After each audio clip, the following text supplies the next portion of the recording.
Yeah. So 20 pounds, please. Huh? লন্ডনের এক ব্যস্ত রাস্তা আর এর একপাশে পার্ক করে রাখা আছে সারি সারি গাড়ি। হঠাৎ সেখানে হাতে স্প্রে বটল ও তোয়ালে নিয়ে হাজির হয়েছেন এক ভারতীয় শিক্ষার্থী। আর এমন এক কাণ্ড ঘটিয়ে বসলেন যার ভিডিও রীতিমতো ভাইরাল হয়েছে সোশ্যাল মিডিয়ায়। কি করেছিলেন সেই তরুণী? Yeah. So 20 pounds. ভাইরাল হওয়া ভিডিওতে দেখা যায় ওই তরুণী হঠাৎ একটি গাড়ির জানালায় নক করেন। কাছ নামতেই সরাসরি বলে বসেন, স্যার 20 পাউন্ড দিন। হতবাক চালক প্রশ্ন ছুড়ে দেন, কিসের জন্য? জবাব আসে নির্লজ্জ ও উদ্ভট ভঙ্গিতে, আমি তো আপনার গাড়ির কাঁচ পরিষ্কার করেছি। চালক তখন অবাক ও ক্ষুব্ধ হয়ে বলেন, আমি তো আপনাকে বলিনি কাঁচ মুছতে, আর সামান্য মুছে দিয়েই এত দাবি করছেন।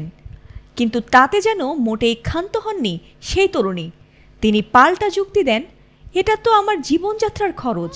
Yeah, I mean it's cost of living. তবে ঘটনা আরও চরমে ওঠে যখন তরুণী গাড়ির সামনে দাঁড়িয়ে হুঁশিয়ারি দেন, যদি যেতে চান তাহলে আমাকে ধাক্কা মেরে যেতে হবে। ক্ষিপ্ত গাড়ির মালিক তখন সরাসরি তাকে ডাকাত বলে অভিহিত করেন। কিন্তু তবুও হাল ছাড়েননি ওই ছাত্রী।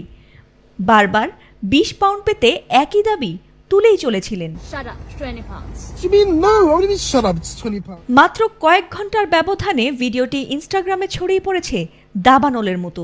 সেখানে দ্য লাস্ট আওয়ার নিউজ নামের একটি পেজেই সেটি দেখা হয়েছে রীতিমতো 21 লাখ বারেরও বেশি। যদিও ঘটনাটির সত্যতা যাচাই করা যায়নি, তবে নেটিজেনদের মধ্যে এ নিয়ে ইতোমধ্যেই শুরু হয়েছে ব্যাপক বিতর্ক। কেউ কেউ তরুণীর এমন আচরণকে সমালোচনা করছেন, আবার কেউ কেউ মনে করছেন ঘটনাটি স্রেফ সাজানো নাটক। And Can I please have 20 pounds?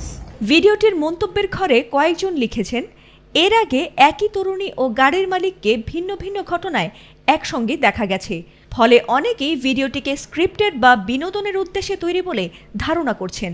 তবে সত্যি হোক বা সাজানো, এই ভিডিওকে ঘিরে একদিকে যেমন ভাইরাল বিতর্ক চলছে, তেমনি আবার সামনে আসছে যুক্তরাজ্যে আকাশছোঁয়া জীবনযাত্রার খরচের প্রসঙ্গও।